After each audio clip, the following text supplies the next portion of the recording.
I have my killer say, I sent her off to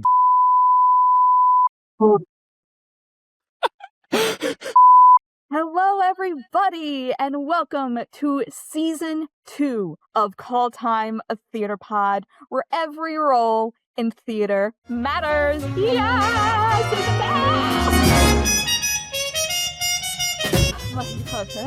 See, I'm already off to a great start. My name is Marisa Helene Mast, and I am your hostess with the mostess. And I am so excited to be starting off this season with a bang. It is my absolute honor and pleasure here today to introduce our first guest of the season, a Philly playwright who, he's more than a playwright. He's a screenwriter, he's an actor, he's an all-around wonderful human being. We have the wonderful Peter Fenton here with us today. Peter! Hello! How you doing? I'm doing great. How are you? I'm doing well, thank you. So happy to have you here with us today. Yeah, thanks the For You playlist on TikTok. Truly, you know what? I never thought I would ever say that, but it seems to be running true. Thank you For You, the For You page for our connection here today. The For You Even though gods we probably have been would have met merciful. eventually. Of our... Yeah, I mean, we live close enough to each other that we probably would have run into each other. We have, like, when we added each other on Facebook, I think we have like 5 or 6 mutual friends. We do, which I was always, the theater world is always so much smaller than when we turn it out to be, but it made me laugh. But now we know each other, and that's what matters. And now all of you will also know Peter a little bit more. Yes. So, speaking of which, let's take a look at what's going to be happening on today's show, shall we? Do you know where you're going when you die? Heaven or hell? Blah, blah, blah. It's 11:30. Do you know where your children are? Yeah. Exactly. Hell. What isn't dark comedy is when you're not calling something out or taking some kind of power over situation. Right. Please do not take that out of context. Editor, me, I will not do that. Great, amazing. Peter thinks it's okay. Wasn't that great? Oh, I never miss. Oh, truly, never miss. I had no doubt in my mind. Well, yes. So, Peter, I got a question for you. Okay? Mm-hmm. In my heart of hearts, I truly believe that there is good theater cringe and bad theater cringe. And I would love to know what you would put in those categories. Yeah. So I would say good theater cringe is when you feel something, right? Mm-hmm. Like I would say the best way to define what good theater cringe is to define what bad theater cringe is. In my definition of bad theater cringe, I would say is when you see a show and you feel nothing about it. So I would say probably the worst cringe I can feel is to watch a competent but boring production, right? I would so much rather watch the worst written or worst performed thing ever and then go gossip about it over glasses of wine at my friend's house than spend multiple hours watching, like, I don't know, Hay Fever or Our Town, a production of a play that is fine, that is just okay. I mean, I can think of a couple very boring nights of my life that I can look back on and say, oh, there was nothing wrong with that show. It was just boring. You know what? Fair enough. So, like, give me a terrible production of Mamma Mia. Give me a terrible production of, just, I would say if you're taking a big swing and it misses, I have a lot more respect for the big swing and a miss. Yeah. Because we as the audience do feel something, and it is cringe. But I would so much rather see that than see something that plays it very safe, that is a show that we've been doing for the last 60, 70 years. Mm-hmm. And, like, I don't know, how many productions of Barefoot in the Park do we really need to see, Just one more. Just one more? And then we're good. I don't know. I love Death of the Salesman. I think it's a very well-written play, but it's a show that's done to death. And if you do a show that's been done to death and you don't do anything with it, what's the point of doing it? It's like that, and then in parallel with It wasn't boring. It was weird. I have to re-examine this. Are you familiar with the play The Adding Machine? No. What's Okay. the adding machine? So Yeah. here's the thing. I really wish I could tell you because the only production I saw of it was in college and it was at a festival and it was done in this way that they were like, oh, well, it's going to be ageless and timeless. Therefore, they had no concept. You know what I mean? Okay. It's about a man who's an accountant and then he's like sent to purgatory for some reason. And in purgatory, he realizes life isn't meant to be this exciting, but I kind of love how exciting purgatory is. And the only thing I remember from this production, though, because, again, there was no concept, is that, oh my God, I'm sorry, I'm going back to that moment. The main guy, he ends up in purgatory with, like, this woman who isn't his wife that he's, like, lusted after at the office. Mm-hmm. And the two of them at one point in this weird production, they're just, like, dry humping on stage. And we're all uncomfortable. And we're very confused because all of a sudden they're in like the jungle and there are people covered in cobwebs and we're like, what is happening? So like now that I'm thinking like, well, it's not that nothing happened. I just don't know whether or not this is cringe. Yeah. I mean, yeah, maybe my addendum to boring / unmemorable would be sex on stage when it doesn't need to be there. Speaking of comedies and death and everything in between, our topic today is something that you and I immediately had in common, which is dark comedy. Yes, which honestly is kind of a continuing conversation from our season finale last season with Lydia, which you can find right here and in the description below. But obviously, I think dark comedy is a conversation that can be had all year round. Doesn't need to just be spooky time to talk about spooky times.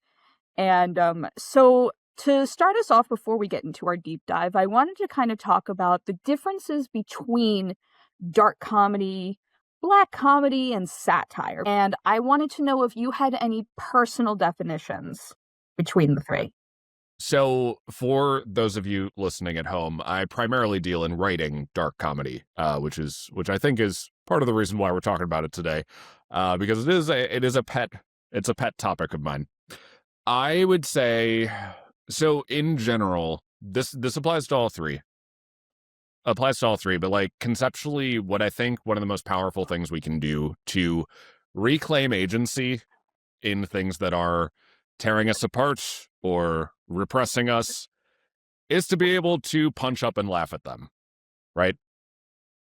And because like if you can laugh at something, it has no power over you. And so like I think that's actually, I'm paraphrasing slightly what Mel Brooks has said about the way that he, a Jewish man, characterized Hitler in a lot of his pieces, such as, very famously, The Producers, Springtime for Hitler.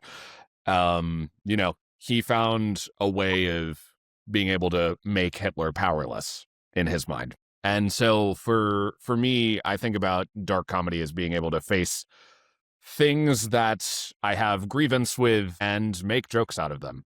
So I would say categorically, the three things, satire, dark comedy, black comedy, I'd say they all obviously can have elements of each other in, it is a blurred thing. An umbrella, for sure. Yeah, it's an umbrella. Yeah. I would say satire is the only one that can exist without darkness, right? Because satire, I would say, is presenting something that exists in the real world and taking it humorously to its logical conclusion, right? So that can be done in a lot of things, and it obviously is most effective when it's someone without power observing power structure, right? And so, because, like, I don't know, there's a reason The Onion is funny, but the Babylon Bee isn't, Yes, yeah. I feel like people who exist outside of the power structure can usually see the power structure really clearly and are able to observe and mock it. And so that's what satire is to me, or good satire, I should say. For me, black comedy is joking about death. Like I'd say dark comedy or black comedy is a subset of dark comedy. And I would say black comedy usually very much involves death. And so, like, specifically making jokes about death and dying or, tragedies that resulted in a lot of people dead or dying. Black comedy is hard. It is hard to do well. I don't do that much black comedy. There is black comedy in stuff I write for sure. But I definitely tend to live more in the darkness. And I would say dark comedy is when your comedy has teeth, I would say.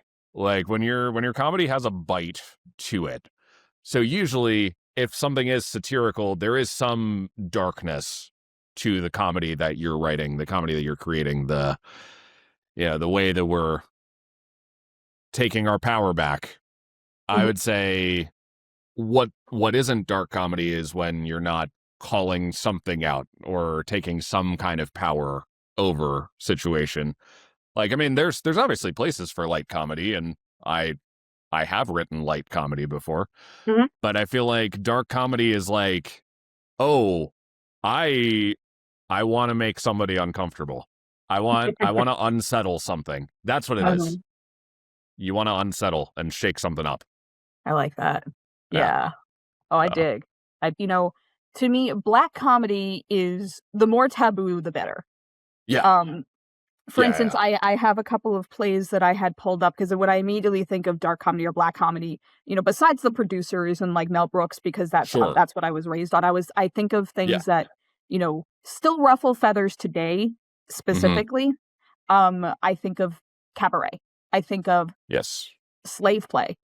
I think of Slam Frank and even Heathers. Tell me about Slam Frank. I did not get a chance. I did not get a chance to see it. But you, of course, as a Jewish person, I want to know what's your take on Slam Frank? Okay, so here's the thing. I will say for the record that I did not see it. Okay. I didn't get a chance to see it. I actually knew somebody who is a part of the production, and I know, mutuals that are a part of this production as well. The only real thought I have on Slam Frank, specifically when it comes to Anne Frank, I will say, if I'm putting this in the black comedy territory, personally, maybe we should leave Anne alone. Yep. But with the intention that they want to bring to this piece is more of like, okay, I think I see what you're doing. I want to give it a shot. I love that everyone is so moved by a piece enough to say something. Are your words contributing to the further execution of the piece? Or is it just, are you that uncomfortable that you'd rather convince everybody to block it out of their memory? Does that make sense? Interesting. Yeah, that really does. I hadn't thought of it that way, but that does make a lot of sense. Again, it's intention. It's all about intention and tone and what you're actually trying to do with the piece. If the person you are doing the piece about is meant to be a butt of a joke in a way that punches down and down and down and down and down until you're like, oh, we should not respect this person at all, depending on the person, of course, then I'm going to be like, okay, again, it's intention. Yeah. But yeah, and so it's funny too, because going into the other part of the categories with satire, I think sorry, I giggle because it's just what I do these days. I giggle because SNL, Saturday Night Live, has always been like supposed to be satire first. It's supposed to be satirical. I feel like, and without getting into the whole the downslope of SNL, because that's not what this episode is about. I feel like the lines of satire have also been blurred with them specifically. And I feel like some people, again, this is why I always like to ask people about their personal definitions of these terms, because is cabaret a satire? Is Heathers a satire? Would you categorize those in there? I would. So I would say for Heather specifically, I think back to the source material of the original movie. And for me, Heathers came out in the late 80s when John Hughes had just made all of his other high school movies. And so when you watch Heathers, especially after marathoning John Hughes, you will see that Heathers is a direct satire of a John Hughes movie. Yes. And so while I would say Heathers, the musical, absolutely exists in black comedy, like that is a black comedy story in any iteration of that plot and, the execution of it. But I would say the context of the original story was satire. Yes. Yes. And I feel like in the current moment, looking at something like Heathers, the satire is not that important at this point because John Hughes is not as much in the national conversation. But it's a black comedy. Yeah. I would agree, which is why, and I brought this up in when I was talking to Lydia about this with Heather specifically. I would love your opinions on this as well. The fact that they changed, or that there is the change conversation about, the scene with Ram and Kurt and like the date rape, and then or changing the conversation about eating disorders, or like changing parts of the script to I don't even think it's softening the blow. I think that there are things that people think, and I don't mean to like make this is not meant to be like a general assumption. This is just based on conversation, but like people seem to think that we shouldn't be joking about certain things anymore, like date rape, and yet the whole show is also about like teen suicide, and a school shooter. Or a school, essentially. It's a domestic terrorist, basically. So why, and we'll get more into this probably in the deep dive, but do you think, like, why do you think people think one can exist without the other? Well, so this is an interesting question, because I think that this comes back to your comment about intent, right? Yeah. And so it's like, Heathers, I don't think, is about date rape. And Heathers is not about eating disorders. It is about, I would say it's about the frivolity with which we lionize people who end their lives. Like how performative it is that we react to the, tragedy of teen suicide or, that sort of thing. And so what I think the reason for excising those things, it's because Heathers, the movie, was not about that. It was just, it was easier and more socially accepted to punch down on eating disorders or gay people existing or the victims of date rape. Because that's how the world was in 1989. And we recognize that that's not right now, or that's not acceptable now. And obviously, date rape is not right. Please do not take that out of context. Editor, me, I will not do that. Great, amazing.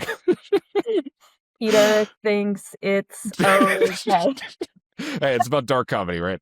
But I think that when handling dark comedy and black comedy, you have to know what your thing is actually about. Throughout Heather's development cycle as a musical, if I recall correctly, they did excise the date rape plot in different development states of the musical, right? I think it came in and out, yeah. Yeah. But I think that because the show's not about date rape, like that's not what's being satirized, it's a really easy thing to lose because, everyone knows now that's a bad thing. So now this is the part of the show where we would normally have an ad read, but I don't have one yet, so we're just going to sit here and look at the camera.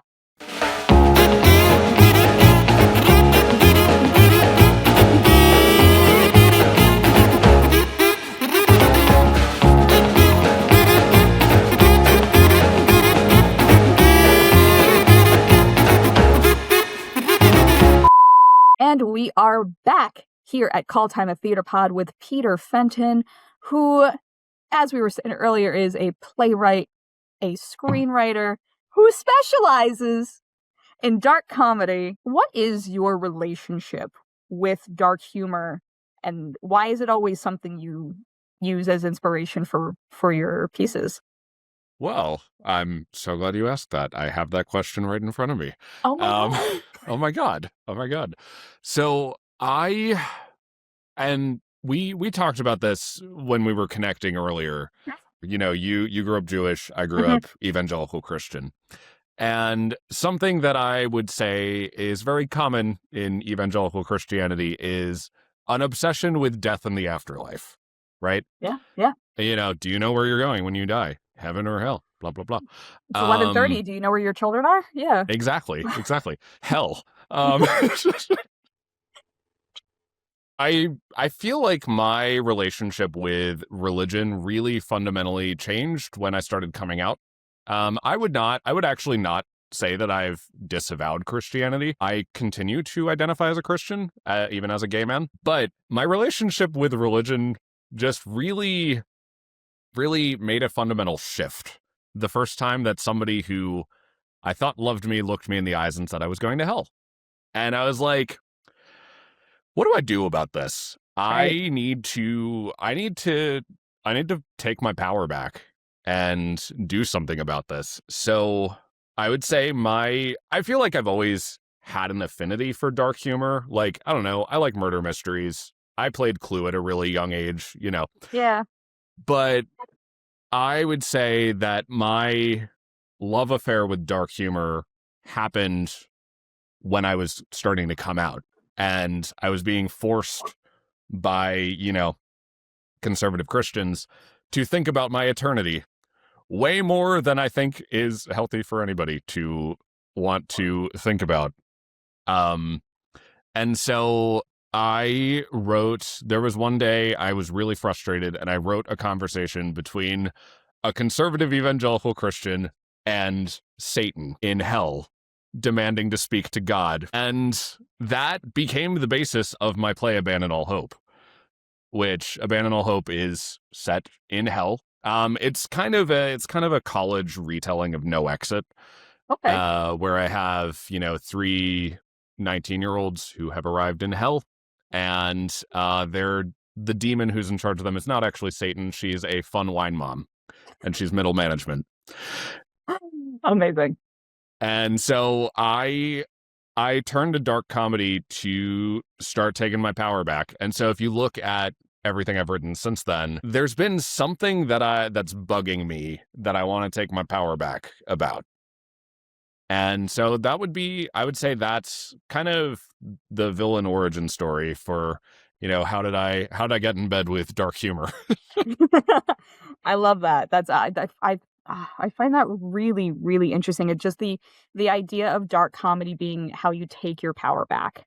Yeah. I find that really empowering personally. I have to know then, as you're writing, and this can be any of your pieces or just anything that you were working on an exercise, is there ever a line that you wrote that when you heard it out loud for the first time, it actually genuinely like made you, you know, jump a little bit or scared you? So in Abandon All Hope, since I've previewed that play a little bit, so when we were in rehearsal for that, we premiered in a New York theater festival, actually. So I can say that I've had a show go up at Theater Row. It was for a single performance, but it was at Theater Row. Yes. I did not actually direct my play, and I also didn't act in it. I stage managed my play. Honestly, which was great. Playwright to stage manager, time frame, whatever. Pipeline. Yes, I can speak. That's really great. I really enjoyed that. I had to step out of rehearsal one day because it was really hitting me hard. Along the way in Abandon All Hope, each of the teenagers who have died, Abandon All Hope is very Ride the Cyclone coded, which I was not aware of Ride the Cyclone at the time that I wrote Abandon All Hope. So it was original. For legal reasons. For legal reasons. I was not aware. But along the way through through the play, we get flashbacks of the day each of them died. And so one of them's a militant feminist, one of them is a guy who won't shut up about game theory, and one of them is a conservative evangelical Christian. And I had my evangelical Christian character, he died because he got hit by a bus, right? Regina George style, right? Right. And, but he got hit by a bus because his girlfriend had broken up with him by coming out to him. And she says, I like girls. And he starts spewing Bible verses at her. And I wrote that scene as a way of taking my power back to, you know, put words that actual homophobes have said to me into the mouth of somebody who immediately gets mowed down by a bus. Yeah. And yes, it was powerful. And yes, it was cathartic. But oh my God, that day that we were in rehearsal running that scene over and over again. Yeah. And Michael de Los Angeles is a fantastic actor and very much not a homophobe. But in that moment, he was playing a homophobe. And that took it out of me, seeing that scene played out over and over again. That's one like scene, I would say, that really did stir something up in me. But I think it connected well with audiences, and, you know, it did what it set out to do.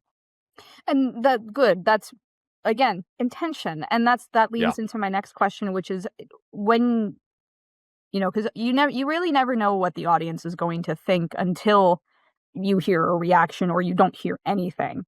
Mm-hmm. So which to you is more satisfying? Getting the laugh or the uncomfortable silence? Ooh. Well, I feel like it's harder to earn an uncomfortable silence, right? To know what you're doing enough to earn an uncomfortable silence. Because uncomfortable silences can exist. We call that bad theater cringe. Yes. I call that bad theater cringe. I mean, my North Star with everything that I do as a playwright is I want to make people laugh and think, right? Yeah. That is sort of my tagline. I think if you go to my website, that's what it says. I make people laugh and think. And so I would say I'm a big believer in the idea that if you can make somebody laugh, you can make them think. So I would say the uncomfortable pause after making people laugh, that is so satisfying to me. Have you ever felt the audience turn on the joke or lean into it more than you expected them to? So I think the single darkest joke I've ever written, I wasn't so sure about when I wrote it. It's in my play Blue Skies Yonder. It's an Agatha Christie Eat the Rich murder mystery type of story. Okay. And I have our killer do, like, it's kind of it's a story with no detective and no one in charge. Just one egomaniac murderer who decides to reveal, you know, everything toward the end. And the killer talks about how they staged a suicide. And so it was the body was found pumped with pills and her head was in the oven, right? And so I have my killer say, I sent her off to the Sylvia Plath School of Baking.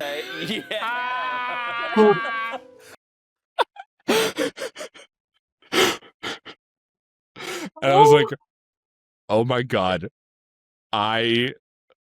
this is like the riskiest thing I have ever written.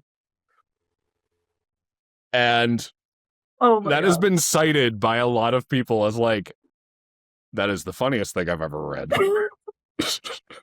Well, one, that is a great line. Two, it immediately made me want to make like a brochure for the Sylvia Plath School. Sylvia Plath School of Baking.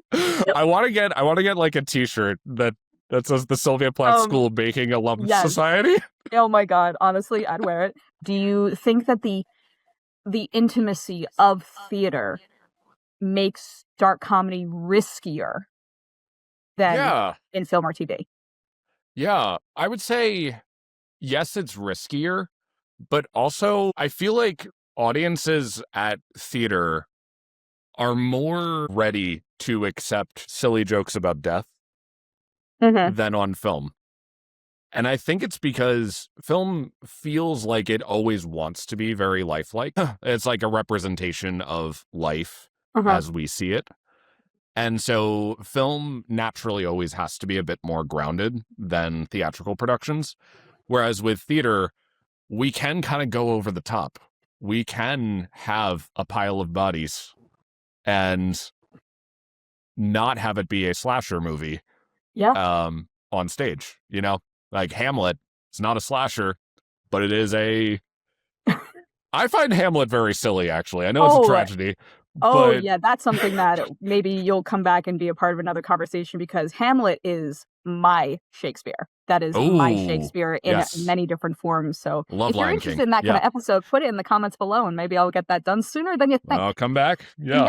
Alrighty, everybody. What we are going to do now is everybody's favorite part, which is the green room games. I still don't have a jingle yet. We're going to get one, and it's going to be great. Green room games. So the game that we are going to be doing today is a very popular one, which is Show Schmo, which is where we are going to basically take a few shows and explain them to each other in at least like a sentence or so, as weird or vague, and then the other person has to guess. Great. Peter, you ready for that? Sounds good. Yeah. All right. A man survives betrayal, slavery, and political upheaval because he slayed too hard with his fit. Is that Joseph?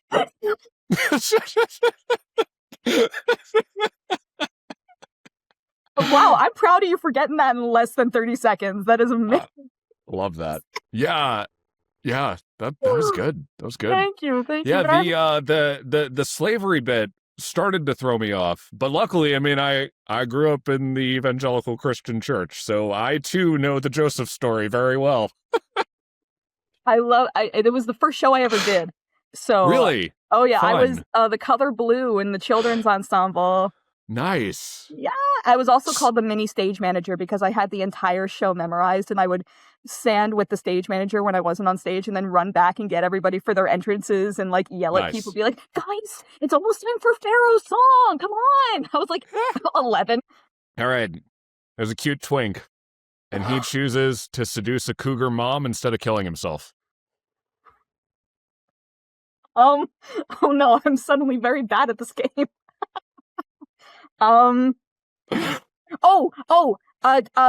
Wait.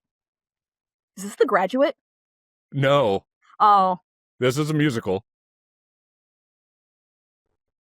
Oh no. Oh no.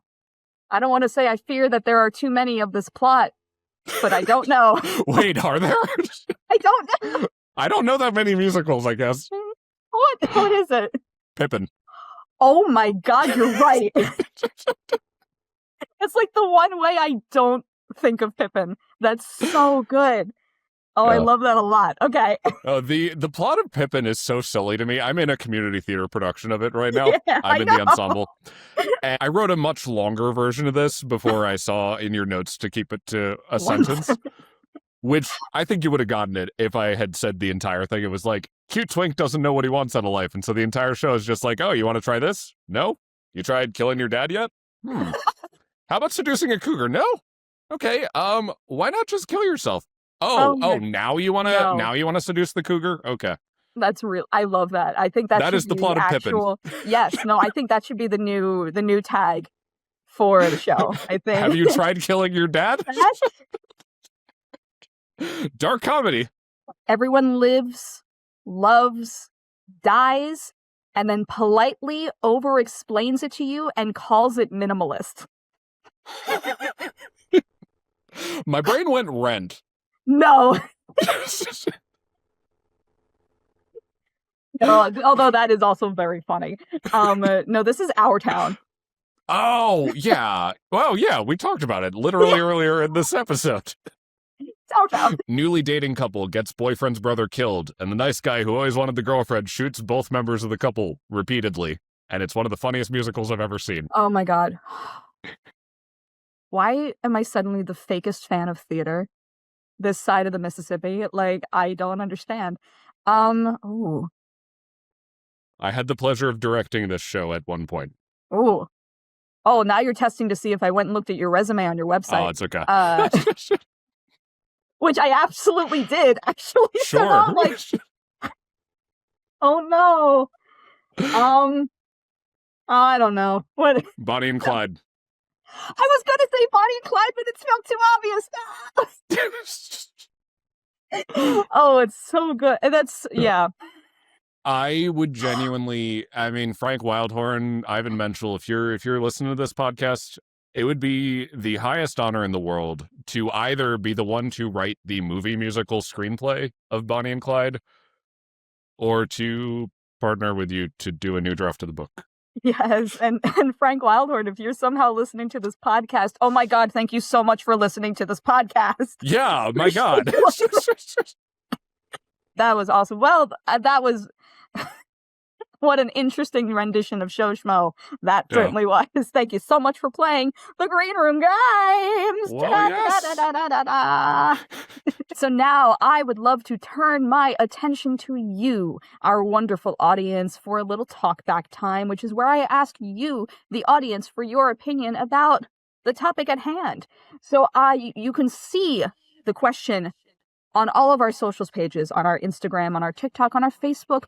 And if you join the Patreon, which, yes, there is actually a Patreon this time. I'm making sure that this happens. I promise you, you can get early access to that question. And we can talk about it beforehand because I genuinely want to hear from you.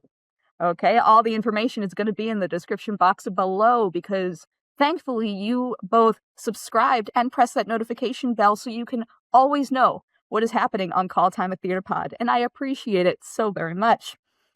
All right, so our question is, do you think that dark comedy works better when it's timely or when there's some distance from the moment? To start off, I will say that the overarching response always starts with, I think it depends.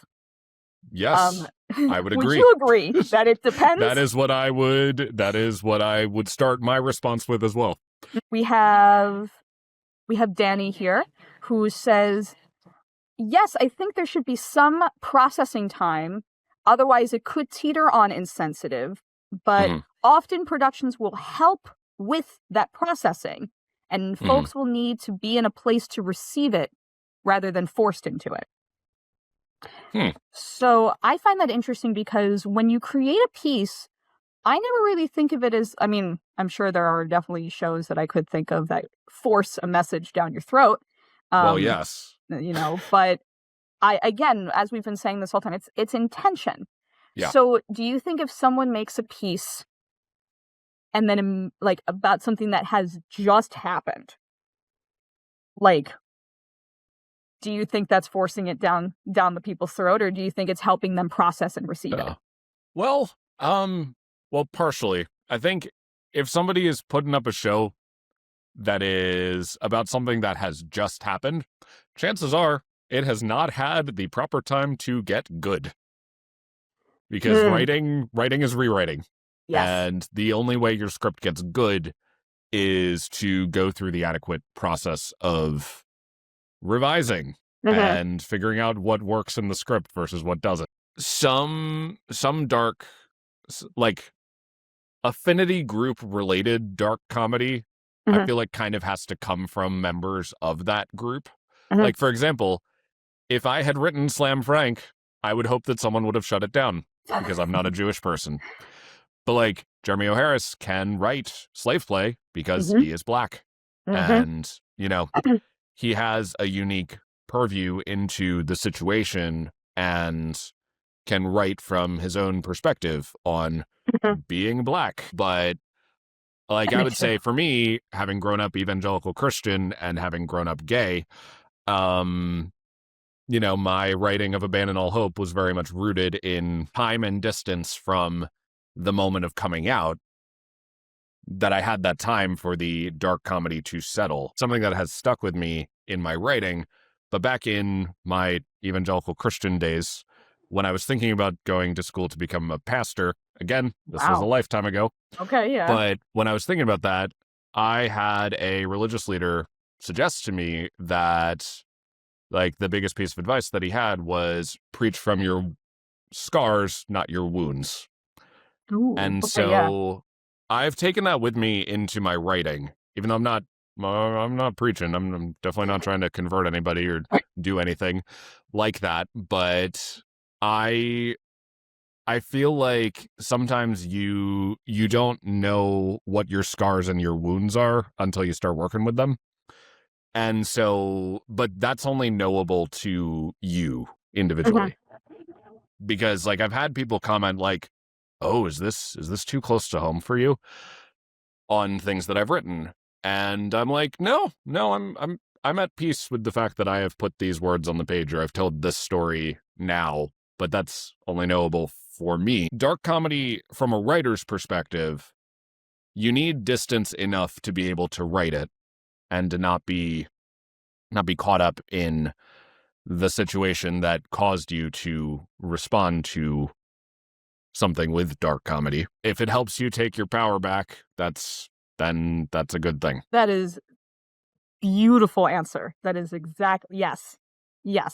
Wonderful way of putting that, and I appreciate that. And honestly, I think that what you just said would address a lot of the other people who wrote in and asked questions. So thank you for that, and thank you to everybody who wrote in for this talkback time. So before we come to the end of the show, which I can't even believe I can say that now, I want to turn this over to you, Peter, and say, hey, where can we find what you're up to? Anything you got coming up that you wanna let us know about? Oh my goodness. I have lots of things coming up. Yes, you do. So I'm so glad you asked. You can find me anywhere online at bypeterfenton.com. That's by Peter Fenton. So, like, who wrote this? Oh, it's by Peter Fenton. And you can also find me on all relevant social media platforms at Peter Fent. So you start typing my name and then stop. That's my username on TikTok and Instagram and the Twitter clones. But yeah, I'm on Blue Sky. I'm on Threads. I believe that's also my YouTube handle at Peter Fent. Basically, you can find me if you start typing my name and then stop. But specifically right now in this moment, the first half of 2026 is pretty exciting for me. I'm having my professional theatrical debut in Philadelphia in April. Thank you. My unhinged young adult dark comedy Peter Pan show, I Think We're Lost, is premiering at Theater Exile. It is being produced by the Peer Players, and that is running in mid-April. It's running for 2 weekends, April 10th through 19th, and I am so pumped. Fantastic. Peter, it really has been such a pleasure having you here, and I'm so glad to start off the season with you, because you got so much going on, and I love the perspective that you gave today. And well, thank you. I am this could be such a good season. I'm excited. And you know what? I would love to thank all of you out there for tuning in, signing in on the call sheet for Call Time at TheaterPod. My name is Marisa Helene Mast. You are the audience. Bye-bye.